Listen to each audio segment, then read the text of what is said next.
पाक भारत के दरमियान बढ़ती कशीदगी, सरमायाकार मोहतात। 100 इंडेक्स में 2691 पॉइंट्स की शदीद मंदी रिकॉर्ड। इंडेक्स 1,12,180 की सतह तक गिर गया। कारोबार के दौरान इंडेक्स की कम तरीन सतह 1,11,192 रही। आपको अपडेट करते चलें, पाक भारत के दरमियान बढ़ती कशीदगी, सरमायाकार मोहतात हो गए। 100 इंडेक्स में 2691 पॉइंट्स की शदीद मंदी रिकॉर्ड की गई है। इंडेक्स 1,12,180 की सतह तक गिर गया। कारोबार के दौरान इंडेक्स की कम तरीन सतह 1,11,192 रही। अपने नाजरीन को स्टॉक्स के हवाले से आगाह करते चलें, पाक भारत के दरमियान बढ़ती कशीदगी के बायस सरमायाकार मोहतात हो गए। 100 इंडेक्स में 2691 पॉइंट्स की शदीद मंदी रिकॉर्ड। इंडेक्स 1,12,180 की सतह तक गिर गया। कारोबार के दौरान इंडेक्स की कम तरीन सतह 1,11,192 रही। मजीद तफसीलात जानते हैं ब्यूरो चीफ अशरफ खान से। जी अशरफ, अपडेट कीजिएगा। स्टॉक मार्केट पर शदीद मनफी असरात देखे जा रहे हैं। पाक भारत के दरमियान बढ़ती हुई कशीदगी के असरात देखे जा रहे हैं। सरमायाकार मोहतात हो गए हैं और आज कारोबार के आगाज़ पर ही शदीद मंदी देखी गई है। इस वक्त 2400-2500 पॉइंट के लगभग कमी देखी जा रही है और लेकिन कारोबार के दौरान 3600 पॉइंट की बड़ी मंदी देखी गई थी। आज 100 इंडेक्स से कम तरीन सतह 1,11,192 रही है और यहाँ यही कहा जा रहा है कि जो मौजूदा सूरत हाल है उस पर सरमायाकार मोहतात हुए हैं, साइड लाइन हुए हैं और बड़े पैमाने पर शेयर्स की फ़रोख्त देखी जा रही है। इसका इम्पैक्ट ये आ रहा है कि आज का दिन एक ही दिन में देखा जाए जैसे कि 3000 या 3600 पॉइंट कारोबार के दौरान कम हुई थी, लेकिन उसके बाद इस वक्त जो है रिकवरी देखी जा रही है। 2500 से 2600 पॉइंट की कमी हुई है, लेकिन एक ही दिन में ये बड़ी कमी है, 2% से बड़ी कमी है, जिसमें सरमायाकारों को बड़ा नुकसान हो सकता है। और यहाँ देखा जा रहा है आज की क्लोजिंग बहुत अहम होगी क्योंकि मार्केट जो कल क्लोज हुई थी उससे डिप से खुली है। उसके बाद क्योंकि पाक भारत के दरमियान ये जो कहा जा रहा है कि जंग हो सकती है किसी भी वक्त, जो हमारे वफाकी वज़रा भी कह रहे हैं कि 36 घंटे 24 घंटे ये वक्त होगा उसके ऊपर सरमायाकार हों। लोकल सरमायाकार भी, गैर मुल्की सरमायाकार भी मोहतात नज़र आ रहे हैं, जिसके ऊपर जो बड़े पैमाने पर फ़रोख्त का रुझान देखा जा रहा है। इस वक्त माशी अदद व शुमार देखा जाए, स्टेट बैंक ने आज ऐलान किया है कि 5 मई को जो है स्टेट बैंक की मॉनेटरी पॉलिसी का इजलास होगा। इजलास में अगले 2 माह के लिए शरह सूद का तयन किया जाएगा। यहाँ देखा जाए पाकिस्तान के माशी अदद व शुमार तो अच्छे आ रहे थे और उसमें देखा जाए कि मार्च में महंगाई की जो शरह है 30 साल की कम तरीन सतह 1% से नीचे आ गई। इन तमाम खबरों पे कराची चैम्बर समेत फेडरेशन हाउस ये मुतालबा कर रही थी कि अच्छी चीज़ें हो रही हैं, उसके ऊपर शरह सूद में बड़ी कमी होनी चाहिए। लेकिन अब यहाँ पे जो सूरत हाल बिल्कुल तब्दील हो गई है, जैसे कि पाक भारत कशीदगी है उसके असरात देखे जा रहे हैं। सरमायाकार मोहतात हो गए हैं, आज बड़े पैमाने पर फ़रोख्त का रुझान देखा जा रहा है, जिसकी बुनियादी वजह बनी है जैसे कि जो कशीदगी बढ़ी है और भारत की जानिब से जारियत की बात की जा रही है और यहाँ पर जवाब देने की बात की जा रही है, उस पर कंसर्न देखे जा रहे हैं, जिसके ऊपर मुल्की और गैर मुल्की सरमायाकार मोहतात होते दिखाई दे रहे हैं, जिस पे आज बड़े पैमाने पर फ़रोख्त का दबाव देखा गया है। आज का दिन बहुत अहम है कि मार्केट कहाँ क्लोज करती है, क्योंकि हमने कारोबार के दौरान 3600 पॉइंट की कमी देखी गई थी, उसके बाद 1000 पॉइंट की रिकवरी हुई, जो कि 2500-2600 पॉइंट के लगभग ये अभी मार्केट मंदी में घूम रही है। और यहाँ अभी माहिरीन से जो हमारी बात हुई है, जो पाकिस्तान स्टॉक एक्सचेंज के शेयर होल्डर के डायरेक्टर अहमद चुना, उनका भी ये कहना है कि आज की क्लोजिंग बहुत अहम है, लेकिन जो पेचीदा सूरत है उसका इम्पैक्ट नज़र आ रहा है, जिसके ऊपर सरमायाकार मोहतात हो गए हैं। जी अशरफ, आप अभी हमारे साथ रहिए। इसी मामले पर मजीद बात करने के लिए हमें ज्वाइन किया है शेयर होल्डर्स के डायरेक्टर अहमद चिनॉय साहब ने। जी बहुत शुक्रिया अहमद साहब, आपकी क्या राय है स्टॉक मार्केट के हवाले से? बिस्मिल्लाहिर्रहमानिर्रहीम, आपका बहुत बहुत शुक्रिया। देखिए, स्टॉक मार्केट इस वक्त बहरान का शिकार है। जो बयान आ रहे हैं इस वक्त कशीदगी की सूरत हाल सामने देखने में आ रही है और इन्वेस्टर्स जो हैं वो शिकी हो रहे हैं, अपना इन्वेस्टमेंट निकालने की बात कर रहे हैं और इसीलिए मार्केट जो है वो शिकी शो कर रही है अपने आप को।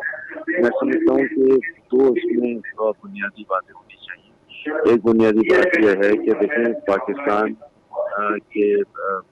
की जो फौज है वो पूरी तरह तैयार है भारतीय जातियों से मुकाबला करने के लिए और इंशाअल्लाह हम हर सूरत हाल के जवाब देंगे। इसी तरह पाकिस्तान की पूरी आवाम जो है वो पाक फौज के साथ खड़ी है। मैं ये समझता हूँ कि जब इंडियन स्टॉक मार्केट जो है वो आगे बढ़ सकती है, उसमें तेजी की बातें आ रही हैं, तेजी देखने में आ रही है। तो वहाँ की आवाम का कॉन्फिडेंस और ट्रस्ट अगर इंडियन फौज पर है तो फिर मैं समझता हूँ कि पाकिस्तानी कौम का अपनी फौज पर बहुत ज्यादा ट्रस्ट है। और इस ट्रस्ट को देखते हुए मैं समझता हूँ कि इन्वेस्टर्स को जो है वो मार्केट में पार्टिसिपेट करना चाहिए, मार्केट में घबराना नहीं चाहिए और इंशाल्लाह मार्केट बेहतर परफॉर्म करेगी आगे आने वाले वक्त में। अच्छा अहमद जनौरी साहब, ये बताइएगा कि चूंकि पाक भारत कशीदगी तो शिद्दत इख्तियार कर रही है, तो क्या स्टॉक मार्केट पर यूं ही मंदी के बादल छाए रहेंगे? देखिए, बयानात जरूर आ रहे हैं, लेकिन हमें इस तरह ये सोचना चाहिए कि हम पूरी तरह तैयार हैं भारत का मुकाबला करने के लिए। हमें इंशाल्लाह कोई भी ऐसा नुकसान नहीं होगा और पाकिस्तानी कौम को, पाकिस्तानी फौज पर, पाकिस्तान की गुलामिया पर पूरा एतमाद होना चाहिए। तो इन्वेस्टर्स को शाये होने की जरूरत नहीं है। मार्केट जो है आगे जाके बेहतर परफॉर्म कर सकती है और यहाँ पर इन्वेस्टमेंट निकालने के लिए बल्कि इन्वेस्टमेंट डालने की बात करनी चाहिए। आज पूरी कौम मुस्तैद है और इसका मुजाहरा स्टॉक मार्केट से करना चाहिए।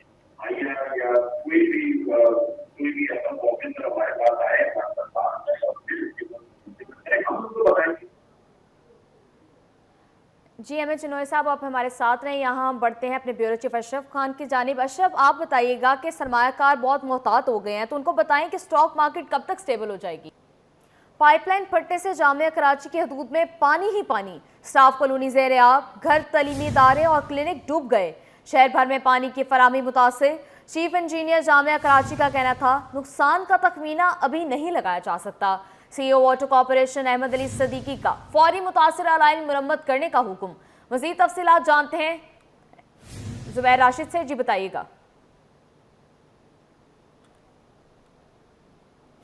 जी बिल्कुल, देखिए इस वक्त मैं मौजूद हूँ कराची यूनिवर्सिटी में और 84 इंच पानी की लाइन फटने की बाइस कराची यूनिवर्सिटी में इस वक्त पानी जो है वो सड़कों पर मौजूद है और कराची यूनिवर्सिटी के जो शोबेजात हैं वो पानी में इस वक्त डूब चुके हैं। जबकि मुख्तलिफ जो यहाँ पर असातिज़ा जो कि घरों में जो है उनके जो घर यहाँ पर कायम किए गए हैं, तो वहाँ पर भी जो पानी है वो बिला तातुर जो है वो अंदर दाखिल हो रहा है। और कराची यूनिवर्सिटी की गुज़िश्ता रात भी यही सूरत हाल थी कि कराची यूनिवर्सिटी की जो सड़कें हैं वो पानी पानी हो गई थी। मेरे कैमरामैन हारिस अगर आपको कैमरे की आंख से मुलाजा करके दिखा सकें कि जामिया कराची का ये मंजर है, लेकिन ये कोई नदी नाला नहीं है, ये साफ पीने का पानी है जो कि इस वक्त कराची यूनिवर्सिटी के अंदर सड़कों पर जो है वो मौजूद है। और यहाँ पर आप देख सकते हैं कि यहाँ पर पानी जो है चारों तरफ दूर दूर तक जो है पानी ही पानी आपको दिखाई दे रहा होगा, जिसके सबब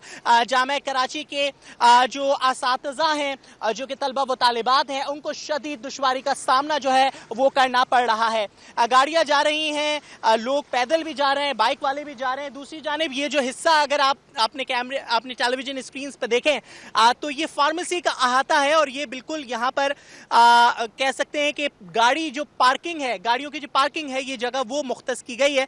लेकिन इसके बाहर भी कितना पानी है, घुटनों घुटनों 1-1 फीट पानी यहाँ पर सड़क पे जो है वो मौजूद है। तो जामिया कराची की ताज़ा तरीन सूरत हाल इस वक्त ये है कि यूनिवर्सिटी में इस वक्त मुख्तलिफ शोबेजात हैं जो कि पानी की वजह से मुतासिर हैं। जबकि पानी जब क्लासरूम के अंदर गया है तो वहाँ पर जो फर्नीचर है वो भी उसको भी नुकसान पहुँचा है। ये जो शाहरा है, ये शाहरा गालिबन ये वो शाहरा है जो कि इस वक्त जामिया कराची ICCBS की जानिब जो है ये रोड जा रहा है। और यहाँ पर सुबह के वक्त सिर्फ और सिर्फ 2 ट्रक्स थे मौजूद जो कि यहाँ पर पानी को मतलब आगे पहुँचा रहे थे, धकेल रहे थे। लेकिन इस वक्त क्योंकि इतनी फ्लो में पानी जो है वो आ रहा है, जिसकी वजह से कराची यूनिवर्सिटी के जो असातिज़ा हैं उनको तो परेशानी का सामना है ही है, लेकिन जो स्टूडेंट्स हैं जो कि यूनिवर्सिटी में अंदर शटल का इस्तेमाल नहीं करते हैं और जो आप खुद ही यहाँ पर एक डिपार्टमेंट से दूसरी डिपार्टमेंट बगैर किसी सवारी के जाते हैं तो वो भी इस वक्त परेशानी में मुब्तला है। तो कराची यूनिवर्सिटी जो है इस वक्त पानी पानी हुई भी है और यहाँ पर इस वक्त जामिया कराची के 6 मुकामात ऐसे हैं जहाँ पर पानी मौजूद है। कहीं पर थोड़ा पानी है तो कहीं पर ज़्यादा पानी है, कहीं पर इतना पानी है कि 1.5 फीट पानी जो है वो सड़क पर मौजूद है। लेकिन 6 मुकामात ऐसे हैं इस वक्त कराची यूनिवर्सिटी के जहाँ पर इस वक्त पानी जो है सड़क पर मौजूद है और इसकी 84 इंच पानी की लाइन फटने के सबब जी, ये पानी 84 सड़क इंच पर की पानी मौजूद की है। लाइन फट गई है। सैयद जुबैर राशिद अभी आप हमारे साथ रहिए। इसी पर बात करने के लिए हमें ज्वाइन किया है superintendent engineer water corporation Tanveer Shaikh ने। जी तनवीर साहब, बहुत शुक्रिया आपके वक्त का। आगाह कीजिएगा कि कब तक लाइन की मुरम्मत का काम मुकम्मल हो जाएगा। बिल्कुल, जैसे आपको पता है कि 84 इंच की जो पुरानी लाइन है अंग्रेजों के दौरों की डली हुई है। 71 में ये लाइन डली थी जो अपनी लाइफ लाइन पूरी कर चुकी है।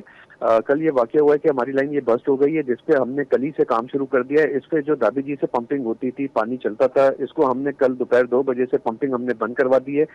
तकरीबन कोई 130-140 किलोमीटर का एरिया होता है जो लाइन भरी हुई होती है पानी से, उसको हमने खाली करने के लिए हमने कल से ही कोशिशें कर दी थी। आज सुबह लाइन खाली हो गई है और हमने अभी जो है वो लाइन को जो है वो रिपेयरिंग का वर्क शुरू कर दिया है, जो कि इंशाल्लाह ताला कल रात तक या परसों सुबह तक हम इस जॉब को कंप्लीट कर चुके होंगे इंशाल्लाह ताला।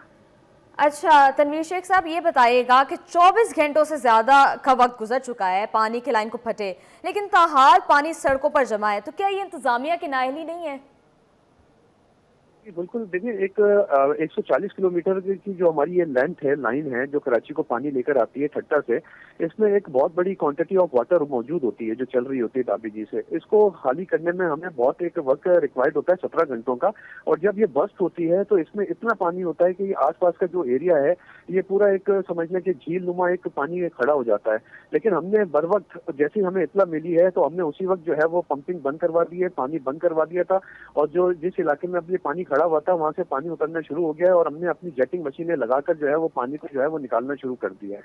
अच्छा तनवीर शेख साहब, ये भी बताइएगा कि निकासी आपका ये काम कब तक मुकम्मल कर लिया जाएगा? ये इंशाल्लाह हमें जो है वो 96 घंटे रिक्वायर्ड थे, लेकिन हमें हमारी पूरी कोशिश है कि हम कराची की आवाम को और तकलीफ ना दें। 96 आवर से पहले हम इस काम को कंप्लीट कर लेंगे। हमें 2 दिन में इंशाल्लाह ये काम कंप्लीट करना है, लेकिन उस टाइम फ्रेम से पहले हम ये जॉब कंप्लीट कर लेंगे अपनी। जी तनवीर शेख साहब, अभी आप हमारे साथ रहिएगा। जुबैर, आप हमें बताएं कि निकासी आपके अमल को मुकम्मल करने में इंतजामिया को किन मुश्किलात का सामना है? देखिए, इंतज़ामिया को किस मुश्किलात का सामना करना पड़ेगा। इंतज़ामिया को वही काम करना है जो कि उसको बर वक्त करना है, और इस सिलसिले में अगर बात की जाए तो जामिया कराची में मुआवनत फराहम करने के लिए जो यूनिवर्सिटी का जो अपना अमला है वो भी वाटर बोर्ड के साथ बिल्कुल मौजूद है। कुछ शहरी इस वक्त हमारे साथ मौजूद हैं, इनसे आपकी बात कराते हैं, जो कि यूनिवर्सिटी में हुसूल तालीम के लिए यहाँ पर आए, लेकिन पानी की वजह से इनको क्या मुश्किलात का सामना है। क्या कैसा लगता है जब सुबह पढ़ने आते हैं लेकिन इस तरह की सिचुएशन यूनिवर्सिटी में देखते हैं, तो एज ए स्टूडेंट क्या इम्पैक्ट पड़ता है? मतलब बहुत डिसअपॉइंटिंग है, बहुत दुख की बात है कि मतलब इतनी अच्छी यूनिवर्सिटी है और उसके बाद ये हाल है कि यू और आईबीए, मतलब दुख ही हो रहा है और कुछ नहीं। इतना मुश्किलात का सामना कर रहे हैं, कितनी गाड़ियां पीछे बंद हुई हुई हैं, बाइक वाले कितने बंद हुए हैं, बहुत सारे बच्चे बाइक पे आते हैं, उनकी बाइक्स बंद हो गई हैं, गाड़ियाँ बंद हो गई हैं।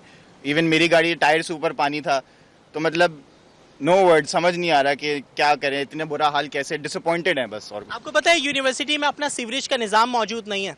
आप कितनी फीस देते हैं पर सेमेस्टर? अराउंड 5 लाख पर सेमेस्टर, ये सालाना? पर सेमेस्टर। पर सेमेस्टर, ठीक है जी। देख सकते हैं कि यहाँ पर स्टूडेंट जो हैं वो भी खासा नाराज़ होते हुए दिखाई देते हैं, और उनका ये कहना है कि भारी भरकम जो फीसेस हैं वो यूनिवर्सिटी इंतज़ामिया जो है वो वसूल करती है, लेकिन जो बुनियादी कह सकते हैं जो इंफ्रास्ट्रक्चर वाली जो मामला है वो भी यूनिवर्सिटी जो है उसको बनाने में नाकाम जो है वो दिखाई देती है। यूनिवर्सिटी का अपना सीवरेज का निज़ाम बिल्कुल भी नहीं है, जिसका एतराफ़ जो है नजमी आलम साहब ने भी आज किया यूनिवर्सिटी में। ताहम कराची यूनिवर्सिटी में इस वक्त 6 मुकामात ऐसे हैं जहाँ पर पानी जो है वो इस वक्त यूनिवर्सिटी के सड़कों पर मौजूद है, और जिसकी वजह से जो राहगीर हैं, जो गुजरने वाले हैं, जो स्टूडेंट्स हैं, जो कि पैदल सफ़र करते हैं, उनको मुश्किलात का सामना करना पड़ रहा है। जी, पाइपलाइन फटने से जामिया कराची की हदूद में पानी ही पानी जमा है। इस पर हमें अपडेट कर रहे थे हमारे नुमाइंदा सैयद जुबैर राशिद और तनवीर शेख साहब। बहुत शुक्रिया आप दोनों के वक्त का। महकमा एक्साइज टैक्सेशन और नारकोटिक्स में तकर्रुर तबादले। Barkat Ali assistant excise taxation अफसर शर्की तैनात। Mohammad Asif assistant excise taxation सदर टाउन बन गए। Suhail Aziz assistant SCMDI Karachi port trust तैनात। महकमा एक्साइज टैक्सेशन और नारकोटिक्स ने नोटिफिकेशन जारी कर दिया। आपको अपडेट करें, महकमा एक्साइज टैक्सेशन और नारकोटिक्स में तकर्रुर तबादले। Barkat Ali assistant excise taxation अफसर शर्की तैनात। Mohammad Asif assistant excise taxation सदर टाउन बन गए। Suhail Aziz assistant SCMDI Karachi port trust तैनात। महकमा एक्साइज टैक्सेशन और नारकोटिक्स ने नोटिफिकेशन जारी कर दिया है। महकमा एक्साइज टैक्सेशन और नारकोटिक्स में तकर्रुर तबादले हुए हैं। Barkat Ali assistant excise taxation अफसर शर्की तैनात। Mohammad Asif assistant excise taxation सदर टाउन बन गए। इसी पर मजीद तफसीलात जानते हैं आज़ाद नोहरियों से। जी आज़ाद, आगाह कीजिएगा।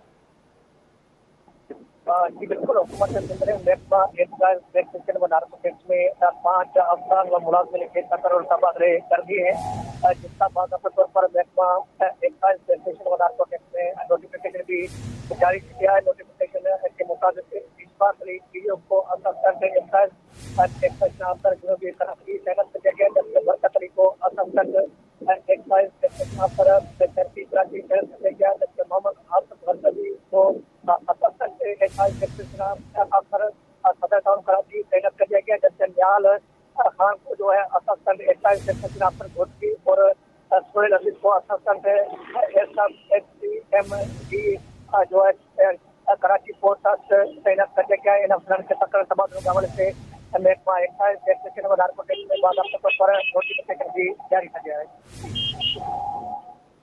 जी आज़ाद, अभी आप हमारे साथ रहिएगा। महकमा जनरल एडमिनिस्ट्रेशन और कोऑर्डिनेशन का सेक्शन ट्रांसपोर्ट खत्म। सेक्शन ट्रांसपोर्ट को सेक्शन केयर टेकर सेल में जम कर दिया गया। सेक्शन अफसर ट्रांसपोर्ट अकील माकू ओहदे से फारिग, नोटिफिकेशन जारी। मजीद जानते हैं आज़ाद नोहरियों से। जी आज़ाद, इस पर भी अपडेट कीजिएगा। बिल्कुल, हुकूमत सिंध ने महकमा जनरल एडमिनिस्ट्रेशन व कोऑर्डिनेशन के सेक्शन ट्रांसपोर्ट को खत्म करके उसको सेक्शन केयर टेकर सेल में जम कर दिया। सेक्शन अफसर ट्रांसपोर्ट की पोस्ट भी खत्म कर दिया गया, जबकि सेक्शन अफसर केयर टेकर सेल की इस वक्त एक पोस्ट होगी। अब महकमा सर्विस जनरल एडमिनिस्ट्रेशन व कोऑर्डिनेशन ने जो है बाकायदा तौर पर नोटिफिकेशन भी जारी कर दिया है और सेक्शन अफसर ट्रांसपोर्ट अकील माकू को ओहदे से फारिग करके उनको सेक्शन अफसर फार्म से महकमा दाखिला में तैनात कर दिया गया। केयर टेकर सेल महकमा जनरल एडमिनिस्ट्रेशन की गाड़ियों की सरकारी फाइलों की देखभाल करेगा। केयर टेकर सेल सरकारी गाड़ियों की महकमा एक्साइज टैक्सेशन भी करवाएगा और तमाम तर जो सरकारी गाड़ियों के मामला है वो अब केयर टेकर सेल संभालेगा। जी आज़ाद, तफसीलात से आगाह करने के लिए बहुत शुक्रिया। कराची में अनफिट पुलिस एहलकारों को अपर कोर्स करने से रोक दिया गया। ट्रेनिंग सेंटर्स में मौजूद एहलकारों को मुतल्लिका थानों और रेंज में भेजने का हुक्म। सेंटर पुलिस ऑफिस से जारी नोटिफिकेशन सिटी 21 पर। मज़ीद जानते हैं मिराज अख्तर से। जी मिराज, बताइएगा। बिल्कुल, कराची समेत सिंध भर में जितने भी पुलिस ट्रेनिंग सेंटर्स हैं वहाँ पर जो है पिछले 3 माह के दौरान में तकरीबन जो है 800 से ज़ायद एहलकारों को मुख्तलिफ अपर कोर्स करवाए गए और उनसे स्पेशल ट्रेनिंग्स करवाई गई।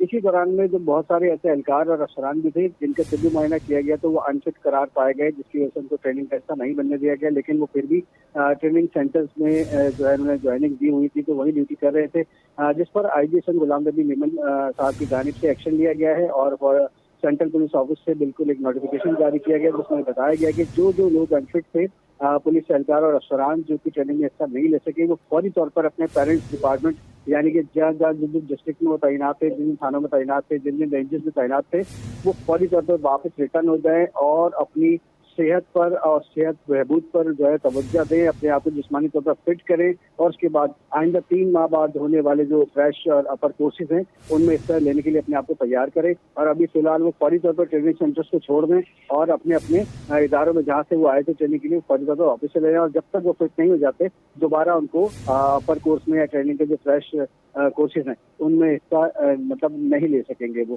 तो इसका नोटिफिकेशन जारी कर दिया गया है और अब ये एहलकार जो है वापस अपने अपने पेरेंट डिपार्टमेंट में जा रहे हैं और जब ये जिस्मानी तौर पर फिट हो जाएंगे तो दोबारा से इनको जो है वो कोर्स में दाखिला लिया जाएगा। ये जो कोर्सेज होते हैं इनका मामला ये होता है कि इन कोर्सेज के करने के बाद इन अफसरान और एहलकारों की प्रमोशन होती है जिसके लिए बड़े बेताब होते हैं, लेकिन जाहिर सी बात है IG साहब का फैसला भी बहुत मुनासिब था कि जब तक जिस्मानी तौर पर फिट नहीं होंगे उस वक्त तक उनको प्रमोट भी नहीं किया जा सकता।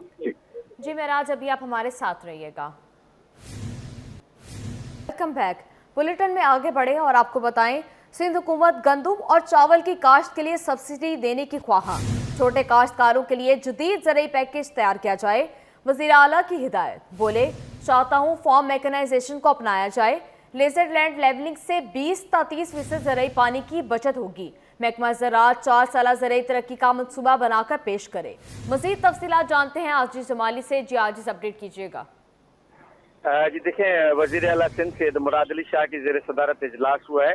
वज़ीर आला हाउस में बुनियादी तौर पे सिंध में ज़रई इस्लाहात और गंदम के नर्ख मुकर्रर करने के बारे में ये इजलास था।